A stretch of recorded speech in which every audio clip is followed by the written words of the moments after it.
ministers of this government wakisimama pale kwa bunge kuuliza au kujibu maswali, wanasema hatuwezi kufanya lolote kwa sababu we inherited empty coffers from the former government. Na bado hawa wenyewe ndio walikuwa mawaziri katika serikali hiyo ya jana. Ukweli uko wapi? All right, we take you back to the newsroom, and quite a pull-out, quite intriguing at that point. Former President of the Republic of Kenya, Uhuru Kenyatta, but then you can see it's a little earlier. Let's just get to that. I want to appreciate the panelists for being with us. This is the last hour of this conversation, starting off your day with the knowledge you deserve and need just to know how the country is running. Remember, today is all about #Standpoint at KTN News across all the platforms. Send in your feedback as much as you can. Do not shy, because your voice is the highest power. You can find me at Doris Anki. Now, let's, get into the matter right now. Some Kenyans, some voices are changing. Saying, well, seemingly the things that the KK administration said are coming to light. Give them time. It's going to look just good. And so far, the Energy and Petroleum Regulatory Authority has announced the drop of fuel prices in the country, which was, of course, effective at midnight. The prices of petrol, diesel, and kerosene have reduced by 5 shillings per litre, 10 shillings per litre, and 18 shillings and 68 per litre, of course, respectively. The maximum retail prices of petroleum products will be in force from April 15th to 14th May 2024. Let's start with this particular story into perspective, and then we can pick it up from there. The prices per litre of super petrol shall retail at Kenya shillings 193.84 in Nairobi, 190.66 in Mombasa, 192.90 in Nakuru, and 193.67 in Eldoret. Diesel will retail at Kenya shillings 180.38 in Nairobi, 177.21 in Mombasa, 179.82 in Nakuru, and 180.59 in Eldoret per litre.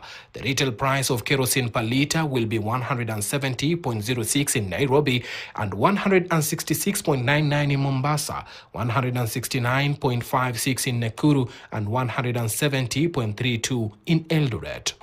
We are seeing a reduction starting from midnight tonight of 5 shillings and 31 cents for the super petrol grade, 10 shillings for the diesel grade, and 18 shillings and 68 cents for kerosene. The prices as announced by IPRA are inclusive of the 16% value-added tax VAT in line with the provisions of the Finance Act 2023, the Tax Laws Amendment Act 2020, and the revised rates for excise duty adjusted for inflation as per legal notice number 194 of 2020.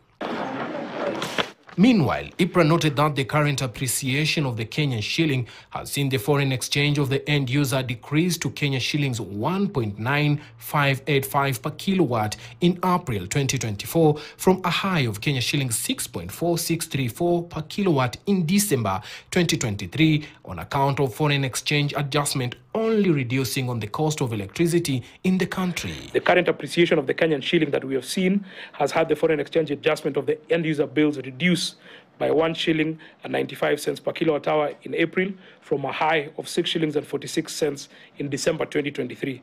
This has led to a saving to the economy of about 4.5 shillings per kilowatt hour on account of the forex exchange adjustment only.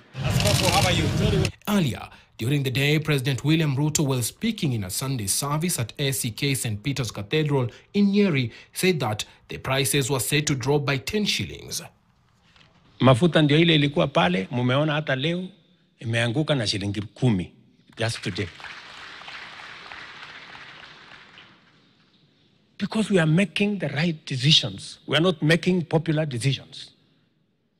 And Kenya is going to go forward.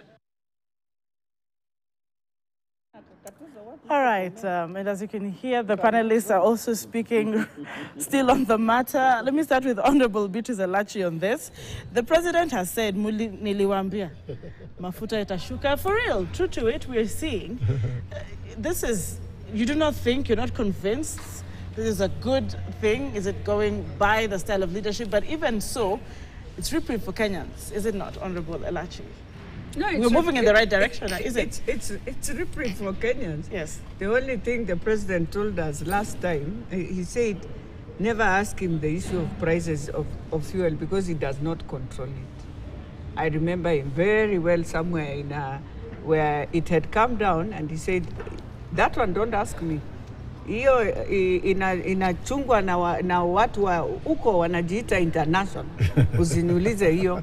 So we want to thank him, but I remember now I'm following in his footsteps that it will be controlled by so when it comes up, we will not blame him also. We should always remember that. For now it's coming down, which is okay, but when it goes up, we should remember he has no control of it, because you might think sasa tena inapanda juu. Tusianze kusikia Iran na Israel wanaleta. Okay. Yeah? Then we find ourselves again saying it has gone up because of Iran. So we have to be very careful in all that. But to be very honest, we want to really appreciate, because I know this what Kenyans have been crying is all this. Mm-hmm. We would want, I've always said, regardless of our political parties, everyone wants a good country.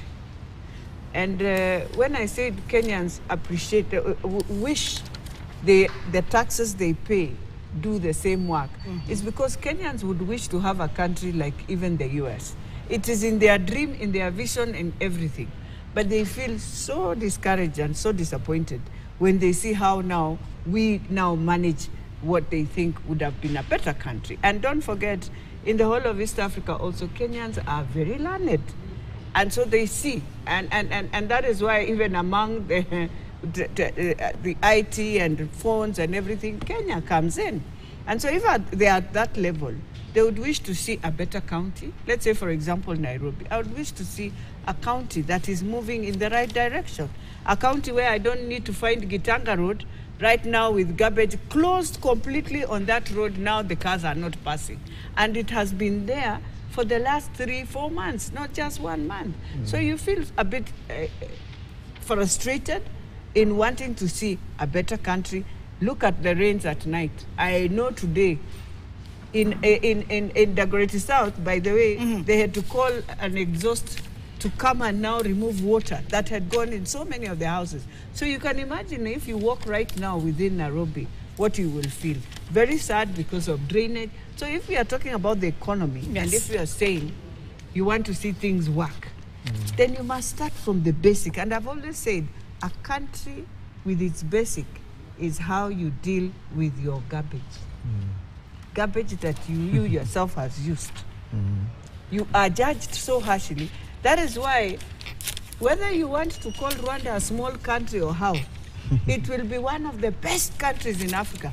Not because of anything else, of how they have made sure they are within that level of cleanliness. Just that. Not about money, not about anything. No. All right. Just that. And what I'm seeing here is sustainability, consistency has a very, big role to play in as far as economy discussions and development. Let me hear from Victoria Kuro Court. Last year, you took to your social media very vocal on social media. And at that time, a few things were not going very right with the Kenya Kwanza administration. In fact, you used some very strong terminologies, and I beg for all the respect it deserves. You said that they're thieves. They're liars. You called the administration liars for not fulfilling some of their promises. Do you still remain with this, stand or sentiment to this time? You're seeing the dollar against the shilling very vividly for all Kenyans to see. We're seeing the fuel prices are going down. Have you changed your narrative? No, I haven't changed my narrative. There is a considerable amount of lies that still need to be debunked by this administration. Would it then need time as things are changing in time? Yes and no. Okay. Because like I keep saying and I keep repeating, there is that President William Ruto and many of people in the government today are not newcomers in government. In fact, I dare say here that President Ruto is one of, many people do not know this, but he's one of the longest serving elected politicians in the history of Kenya. Right from 1997, William Ruto has never lost an election, has held very key ministries and dockets in government. So when President William Ruto came up and said, I have a plan to fix this country, and also now using his narrative that for 10 years, no, maybe 10 or 5 years, for the last term President of Jubilee that he had been left out. So it means that he actually knew exactly, or knows exactly where the button he can press to be able to change Kenya and to be able to transform the country.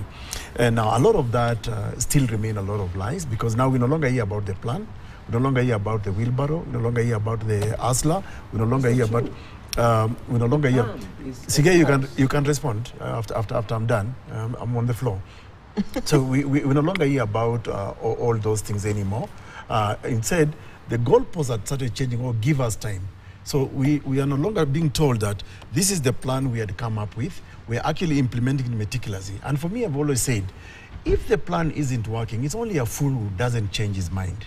You can always come and say, okay, I think we had underestimated certain things, certain parameters in terms of changing the economy, but now this is the direction we are taking. Instead of always being defensive, and I think this is the typical thing about this government. Even on the question of, say, fertilizers, I remember I had a show sometimes last week on Thursday in one of the TV stations. And one of the members of parliament, actually John Nyotu from Kirinyaga, Muranga, kept on saying that, oh, you are being sabotaged. Even though when there is actually an admission within the administration itself, especially from the second highest office in the land, that we're talking about 50,000 fertilizers, somebody, the PA says this. So I think it's important for this government to say, okay, now that we've realized how things are, maybe we didn't have hands-on the government, and maybe that's what they should be telling Kenyans. But now we realize this is how things happen. So on the question of fuel, of course, it's commendable that the fuel prices are coming down. All right. And I think they should come down even more. My only worry is that, is it related? Will it have a direct impact on the cost of living for the Kenya and the state of the nation? Because for me, and I like to adopt the words of the Senator for Nairobi, Edwin Sifuna, who keeps on saying, let's not talk about state of the nation in the abstract, let's talk about the state of the person. As a person today, am I able to put food on the table, my children going to school, can I afford Medicare, healthcare, and all that? That is cumulatively then will describe the state of the nation. And I'm hoping that these fuel prices coming down will definitely relate directly to the cost of the living. And by the way, also having said that, again to borrow from Elachi, I think the president should also now be consistent.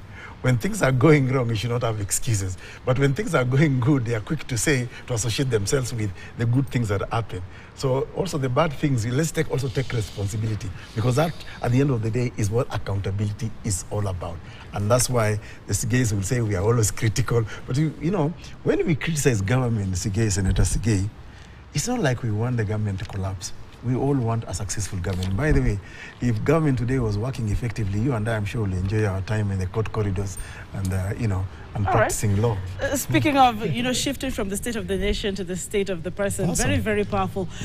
Senator, you wanted to respond, yes, especially on the fact that you have lost the plan? Doris, a quick one. Why are we not standardizing fuel prices? Why do we have different in the various parts of the... And is it going to be consistent? And of course, Honorable Elachi said, let us not hear a point where you say it's the Iranian versus Israeli war that might take us back to what Ukraine and Russia did. Thank you. Let me correct this misrepresentation by Dr. Ekuru that the plan is not working. The plan is indeed working, by the way. That's why I would really interject. But which part of the plan is working? The plan is working in all aspects. Okay. I will read out to you all of them that have worked. But remember, and just as every other government, every other leader, and every other individual, not everything is a cup of coffee. It's not like a one-off thing. There is a process that you start, you figure out, you begin to process how to implement, you get the outcome. So the plan, contrary to what Dr. Okuru is saying, is working. We have had, for example, now as we speak, part of the plan was to have a united Kenya. We have a united Kenya. Despite the worrying political formations, we are not seeing Kenyans on the streets. Why? Because the president has... No, forget about the issue of the doctors. That is very specific. But there are Kenyans and they're on the streets. Kenyans, no, of course, but they have... strictly speaking, item they're dealing with as doctors. Previously, we had members of ODM and Azimio going to the streets complaining and demonstrating against the government. We do not have that as of now. If that is not an achievement in bringing together Kenyans, I do not know what we would call unity of a country is, because that was one of the issues the president, said. Entitle Kenyans with their rights to have Article 38 of the constitutional exercise, but let us come together as Kenyans so that we have a way forward as Kenya. That is one of the things that we have. We have had the issues for the first time, Dr. Ekuru, which will admit that in the history of Kenya, it is only Kenya Kwanza government that recruited 54,000 teachers in one financial year. That was last year. That was one of the items in the plan where the government said, we promise to try to support the education sector by employing many teachers. That resolved 2 or 3 items. It created employment. It also supported in transition of the education from the previous regime to the CBC program. And of course, by extension, enhance improvement in the economic condition of very many Kenyans who are employed. That was part of the plan. It has worked. This year, the standard, and I think the nation is talking about another 20,000 teachers to be recruited in this financial year.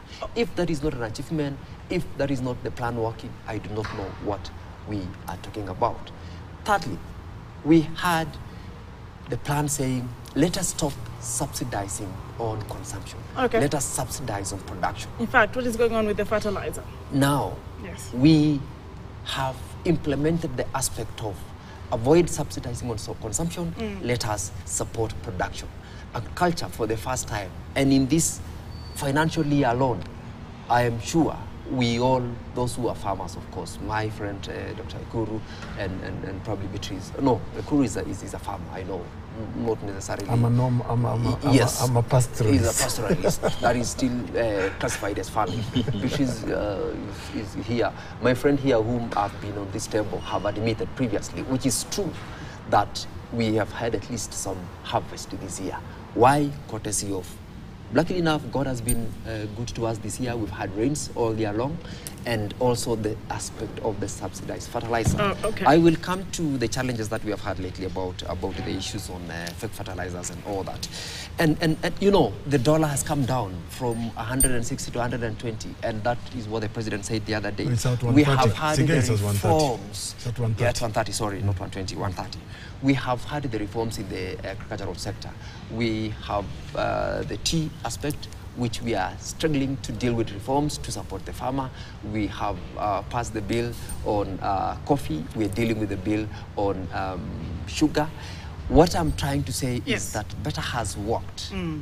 That is, the plan has worked, and it is work in progress. When the president therefore says that, I told you, niliwambia, and somebody in an article here has commented saying, give the president time, it is because of what I said.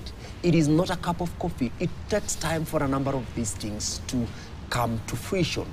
And from where we sit, we have improved when we want to honestly speak about the state of the nation. So it is true, the president, and it's also rightful so for him to take credit for the cost of fuel coming down. And as we say, he should not blow hot and cold. He has not run away from taking responsibility when things do not work. The other day, he spoke about the doctors. So it is okay to accept that the president takes credit. At the same time, he equally takes responsibility as the head of the executive. Right. So it's improving, and Kenya is headed the right direction. Kenya is headed the right direction. Let me just also engage the viewers. It's important that we hear from the Kenyans before Dr. Makali, because as you're watching back at home, you're very important in this conversation. Do you feel, once again, that Kenya is headed the right direction? Are you then getting into the space, according to a writer here on The Standard, in an opinion saying we should give Ruto the benefit of doubt to steady the Kenyan ship? Now, Dr. Mulu, you also, wear the heart of an economist. You would understand these figures. The fuel prices we're seeing going down, the dollar and the shilling gaining strength, is it anything to do with governance, leadership, and at this point in time, because they always said the back stops with the president, but let's put reality on the table so that we see if we will have consistency moving forward. Let me say this before I come to the issue of the drop in fuel prices. Yes. I'm sure if you ask Dr. Kuri, he will tell me by the time he got to know me, he got to know me as a monitoring and evaluation specialist. That's what I used to do before I became a member of parliament. And as to whether the plan has worked or not, I wish you could allow us some other day to discuss that. Indeed. Because we need to, the art of monitoring and evaluation demands a lot in terms of saying whether something has worked or has not worked. Yeah. And from where I sit as now, especially in that area, not as a politician, I think Kenya Kwanza has a lot of work to do. But the good thing, we still have another 3 years to sort out what they promised Kenyans. Now, let's come to the drop of the... let's see this. Mm-hmm. With the current high cost of living, and drop of prices is a big relief to Kenyans. As to what causes that drop, that is a different matter. Mm-hmm. But any reduction of prices is a big relief. So I want to say this is a big relief to Kenyans, and as leaders, people who are always interacting with the Kenyans, we are happy to see these prices coming down. But the question is, why are they coming down? And now, that's what I want to say. Let me just use this example. Where I come from, in the old days, we used to look after cattle. You would be sent by your dad to go and look after cattle. We don't have as many as Dr. Kur, but the small number we have. And as you look for cattle, the tortoise is a very common. It's very common in our region. So, as you look after cattle, anytime you went and you found a tortoise placed somewhere on top of a tree, you realize that somebody must have picked it from the ground and placed it up there because it can't grow there. And so what we say is anything which is associated with you at that point is that because somebody must have picked that tortoise and put it there, then they will take all the credit in terms of putting the tortoise there. What has happened is the external factors are in favor of what is happening in terms of drop of cost, price of cost. All right. What has happened is just attributed purely to exchange rate changes. Now, what has happened, if you look at the international interest rates for the main economies like US, China, they are coming down. They are coming down. They had been raised to take care of inflation. Inflation was getting very high for example, in the US. So they raised the interest rates so that they take care of the inflation. And as a result of that, dollars started moving from outside US back to US because the returns are better.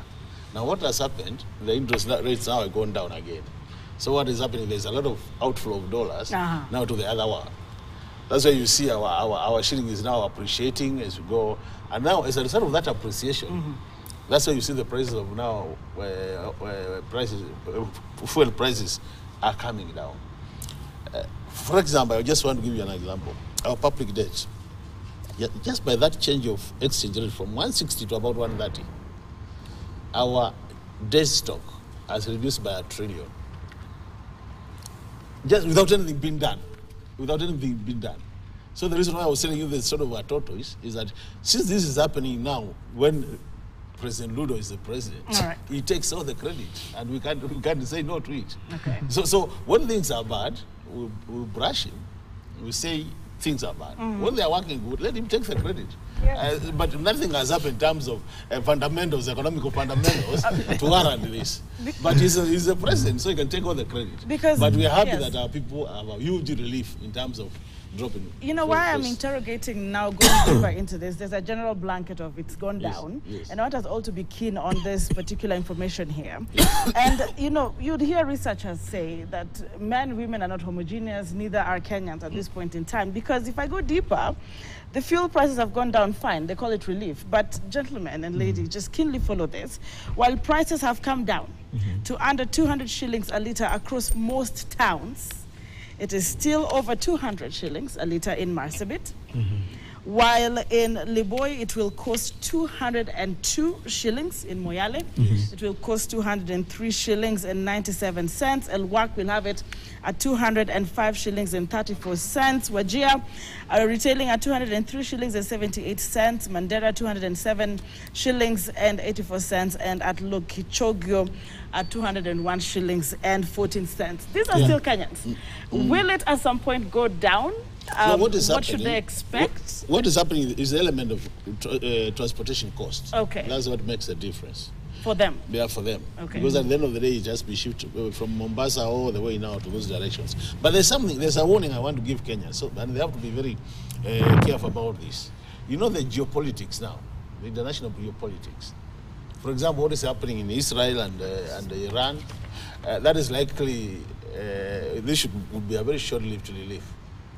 Because if this escalates to the next level, then price will still go back, because now the price of a barrel of oil will still go up again, and we'll be back to the same story. Honorable, which is an external factor. I mean, we have no control over it. Well, for me, you see, it's always good when you listen to senior in terms of economics. And I was listening also to my senior senator. You see, it has to go hand in hand. Yes, we have teachers, we have employed. Now let's go now to the education itself. What are parents going through? That today, parents are supposed to now start planning. Children are about to open schools. We have to go with photocopying papers, which was never there.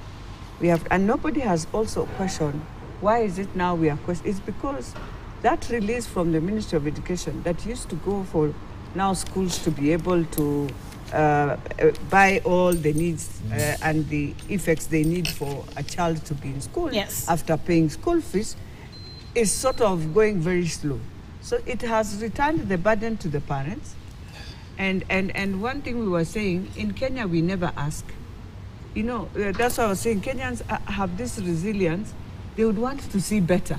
So even when you put something, Kenyans just mama, and they feel disappointed, but they are doing it because they want to see it better for their children. So they have never questioned, fine, we are taking now photocopying papers, we are taking all the things that were supposed to be bought by school fees. Then what happens after the government has brought in its ratio? All right. What happens? When do parents get that relief for that? Then let's go now to the Ministry of Health. Fine, we are doing reforms, there's shift, and you have told us shift will come in after 3 months, so you've already started deducting Kenyans. But then nobody is telling me what happens to the NHIF fund monies that had been put on the card, and now we are not spending. Have we saved it somewhere that it will go on a shift? Is it possible that when shift starts, automatically if I had an NHIF card and I had paid for 1 year, I will now receive the shift card already topped up with my remaining resources? There's no. And that's how we lose resources. And that's how we mismanage our resources, because you just leave it there and we move on and we start deducting more. So when you ask that question, nobody has an answer. Nobody. Even from the technical teams of NHIF, they don't have an answer on what is going to happen to the billions of monies we had paid for this year for people to use, and right now they are unable to use that NHIF card. Nobody has an answer. Then now you come to agriculture. I don't want to talk about the fake. I mean, the fake has to be for the first time in this government, that will teach people one lesson. Because this was the pet of this is the pet, absolute pet of the president, especially last year. It was a song that was sung until now we are in demons after the song. And I'm sorry to say that. And in this one, Parliament, we should not even joke with the CSS. They have to, for the first time, be shown the door. And the president should not interfere. Let him be impeached so that they know it is wrong. Because for this one, you either have given us cancer, you have decided there will be no food again, and look at the rains. the rains are very heavy. That ground is now becoming very watery. I doubt whether we can even be able to plant now for anything to hold in. All right. So it means whatever bumper harvest we have now, we must safeguard it because it will come to help us as we move. Yet, Beatrice. No, we harvested. We harvested. We harvested. We're actually going on that one, phase I two. will say we harvested. In fact, I asked my father, He how is a many part of this. gunias were you making per acre? He shocked me when he said 30 gunias. I said, oh, good. So you did well with that. But then he's the same one who says, now this one they have brought, it is the worst thing they have done. So you see, and then the other thing we should be asking ourselves is that even as we bring in teams, the E-teams for farmers, what happens to a father who is above the age not to be taxed? And they're living together. The children have moved on. You are the ones who have this farm. You are 70 and above. Are you supposed to go through this system? So they should also look at all that, and government must safeguard the elders. If they are not supposed to pay taxes, they should not be subjected to all these things that we are going through. Indeed. Yeah. And before you speak, Dr. because I only have 10 minutes to close, and I just want us to all respond to this particular question that has come from a Kenyan watching this morning, Brian Amwai, and I'm going to read it directly as the Kenyan has sent it, because this is essentially what the question is. Please ask your guests what we are using to measure a performing economy. He's saying, yes, the shilling is strengthening, but are we really feeling the effect of this, and he put it in quotes, well-performing economy? In fact, he says, if we are really doing well, then why are companies closing, citing high operation costs? There is still no money in people's pockets. So, how are we doing well if the common mwananchi, in fact, he said we are still broke? So I'll get the answer from the table this morning. I believe he speaks for quite a number of Kenyans. I don't know if you're included.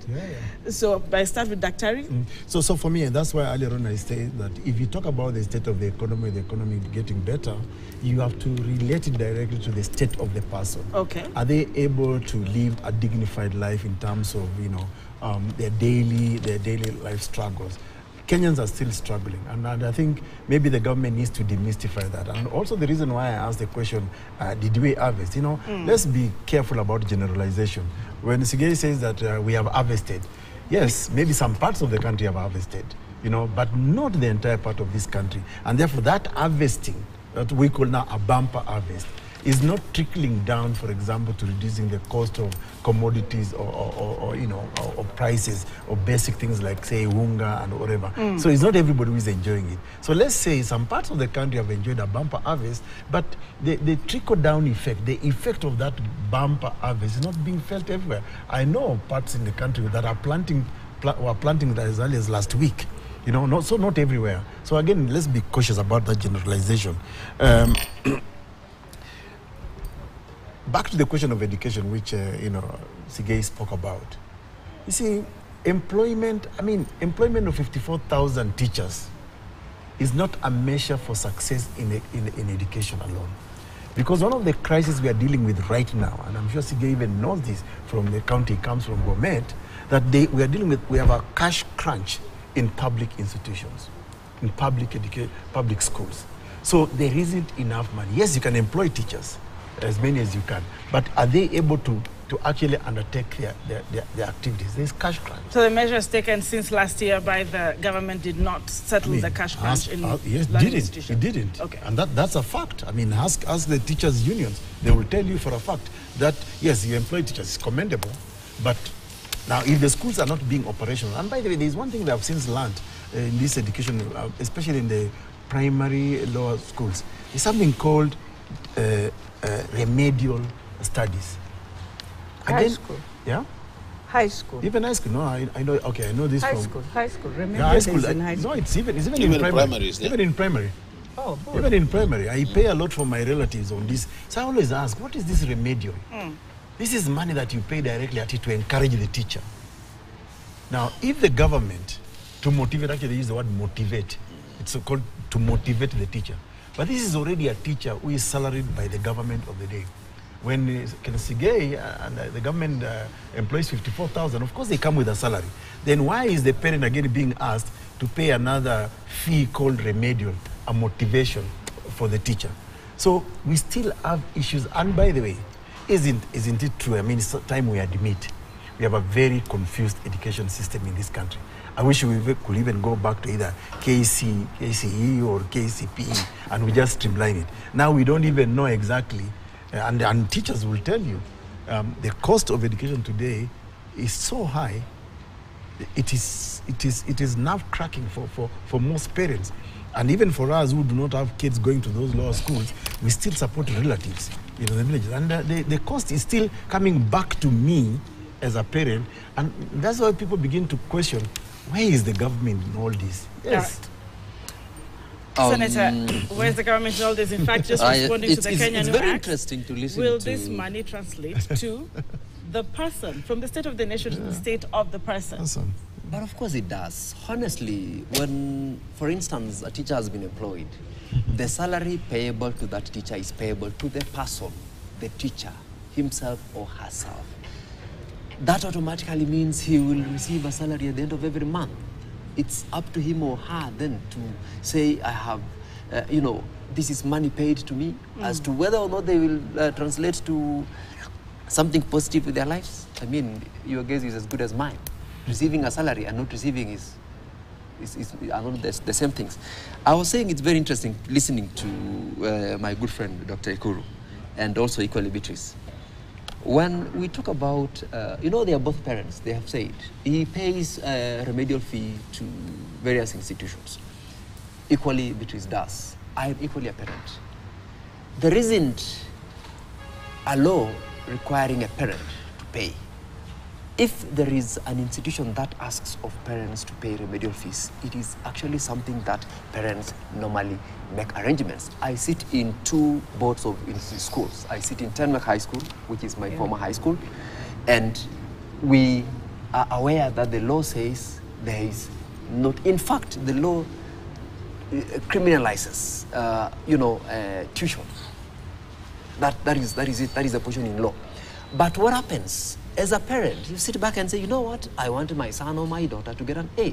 You caucus as parents and make a proposal.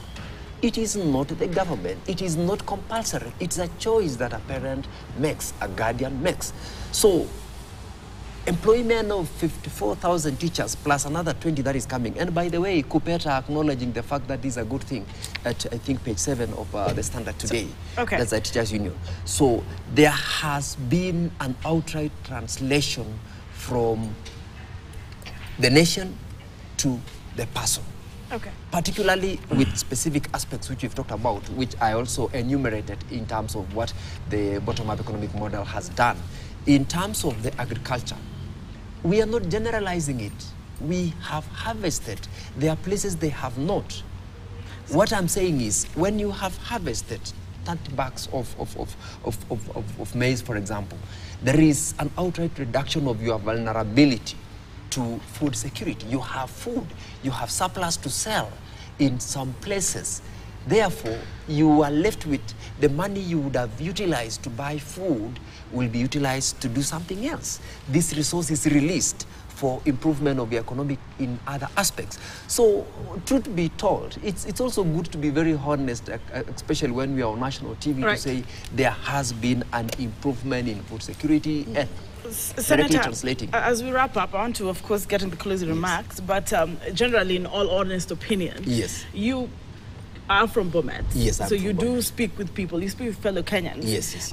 And if you took off the regalia of being a senator in any other regime, and you became a Kenyan, looking at it in the growth progress, a majority of Kenyans getting better with the high cost of living, or a majority of Kenyans suffering more? How is the balance this far? In as far as the development is concerned? Comparing 2024 and 2023 and 2022, a majority of Kenyans are feeling there is an improvement. particularly with regard to the fact that How did you measure that? They can place food on their table. There's a question of how you measure that. How did you measure Yes, it? I They are live studying. with Maybe I can help I you. live with Kenyans. Right. I relate with Kenyans. The number of people who used to come to my home in 2022 and 2023 has drastically reduced because they can afford to pay school fees. They can afford to do as much as they could not have done then. The fundraisings which we ordinarily attend have reduced. Why? Because people are busy in their farms. People at least have got something to do, unlike previously when they were unable to do anything and they were just coming asking for support. Fair enough. Senator has told us where he has gotten that. You know, the viewers asked a very important question. Yes. Very, very important. And I think it's important we unpack that question. If you look at what the Kenya National Bureau is called what? Kenya National Bureau of Statistics. have said. Yes. Our economy grew by about 5% in the last year. What that means is the total wealth of the country increased by 5%. Now, what the viewer is asking, and that's what is important, out of that 5% growth, what has gone to Kenyans out there? Are they feeling it? And now this comes to the issue of, as we talk about the growth, who benefits from that growth?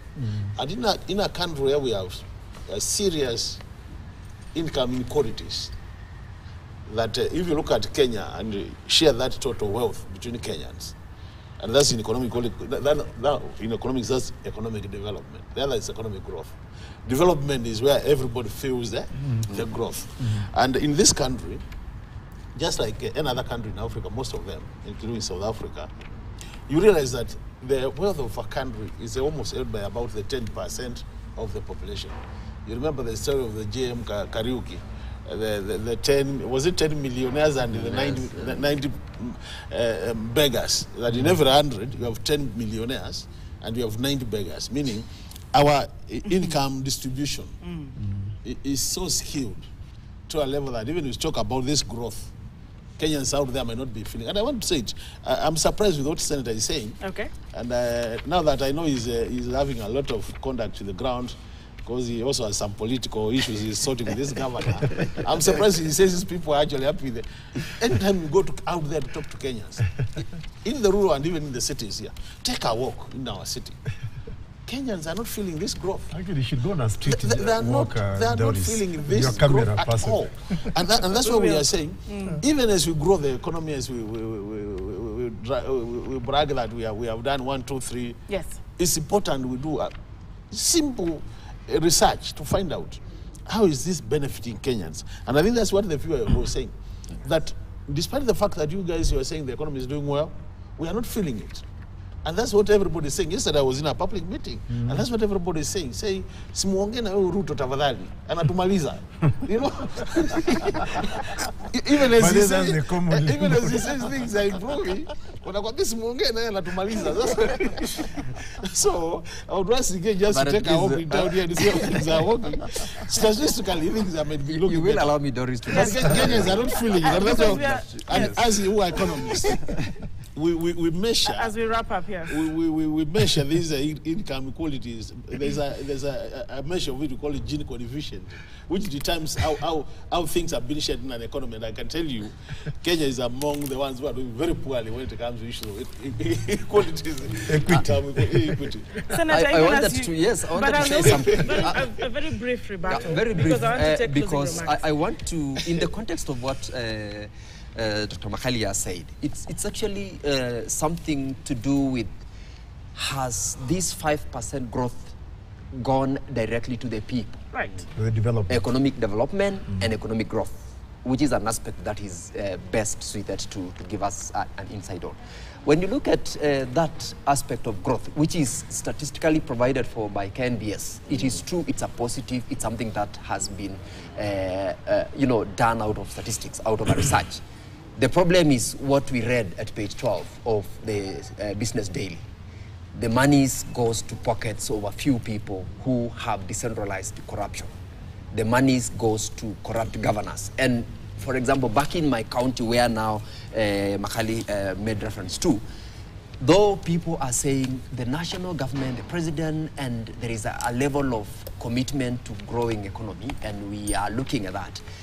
The problem is, the moment this money gets to the county government, it lines a few pockets of corrupt individuals. And that is where the problem is. That is where we are saying, let us try to sort out this issue of devolved corruption so that we feel the positive trajectory of the economic development in the country. Right. And that is the fight that we are looking at. That is the fight that I, for example, as a senator, is fighting, so that we say, look, the resources we allocate at the national government on revenues, let it go down to work for the people, and let those who are stealing be, apprehended? Exactly. All right. That is the direction we are supposed to go. That is the direction the president said yesterday about the issue on fertilizers. Let the people who have dealt a blow to the very good program be dealt with according to the law. Let them carry their crosses. Let them answer to the charges of fake fertilizers. And in fact, we're hoping that it's just not something that will be said, but will be done. Remember now, Kenyans even more woke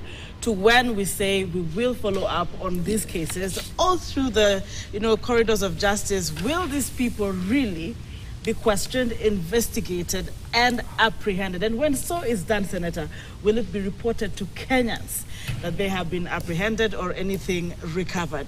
Honorable Elachi, in just 30 seconds each, we will be taking your closing remarks this morning on Morning Prime to the viewer and to your panelists. Karibu. Well, within this week, my prayer is that we can now come to the end of the strike of doctors, right, and pleading to both sides to just sit on the table and look at Kenyans. But lastly, to request NEMA to come on Gitanga Road and try and close this site for us. Because in terms of environmental, we have now pigs on top of it, everything. We are about to have a crisis of health if we are not careful. Thank you very much. For me, quickly, I think what Kenyans are really asking and looking forward to is some action being taken by the government, and especially the president, in calling people to account. Because you see, when I give you a job with the TORs and clearly you're not performing on that job, the ordinary thing to do is to relieve you of that job. I think Kenyans are asking, where is the action with regard to fake fertilizers and all these other things? Corruption, for example, as Senator Sigei is talking about, which for me is really theft of public money. And it's well documented, there is evidence. I think Kenyans are looking for action. If the president were actually to take some action, some heads to roll, I think it's possible now to give Kenyans hope. And Kenyans will easily buy on this prayer by the president every other time, give us time, but at least give us something we can hold on to. The sources of suppliers of fertilizers are known. It's well documented from a government parastatal. Whoever supplied, whoever brought in, they are known. I think take some action on it. And also, Sigei, this is unsolicited advice to your KK administration. I think let's stop blaming the previous administration. Government, as you know, always is in perpetuity. Just because there's the same way, for example, the president either launched or relaunched previous projects of the previous administration, and took credit for it, let's proceed with the same philosophy. And lastly, let's revisit Article 6, 187 and 189 of the Constitution on this issue of doctor strike. Right. Let the president summon the Council of Governors and say, listen, we're dealing with a national crisis. Health is a national crisis, whether it's devolved or not.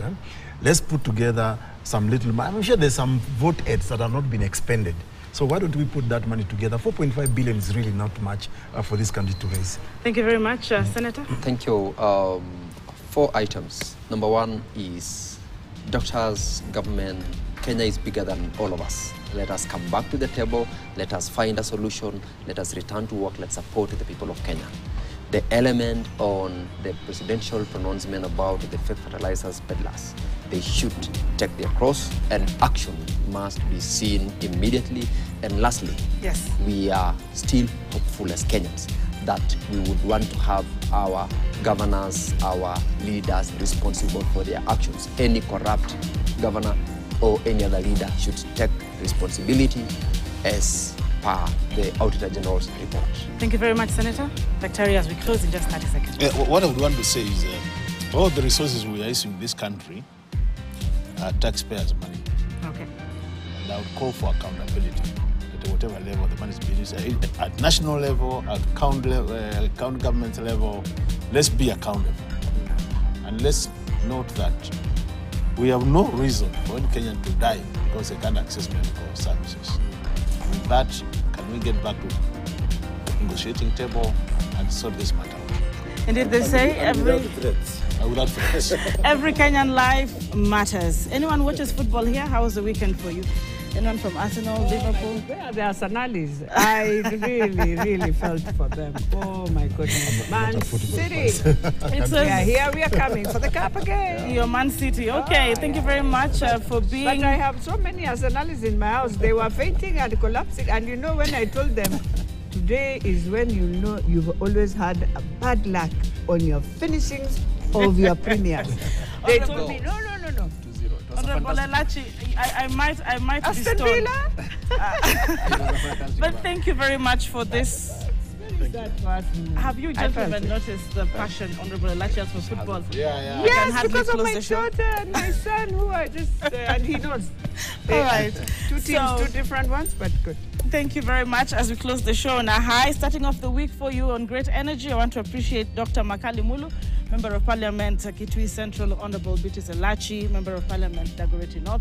Also with us is Dr. Ekuru Aukot, Party Leader, Third Way Alliance, and of course, Honorable Hilary Sigay, Senator Bomet. As we close, it's very important to remind you that people cannot delegate to government the power to do anything which would be unlawful for them to do themselves.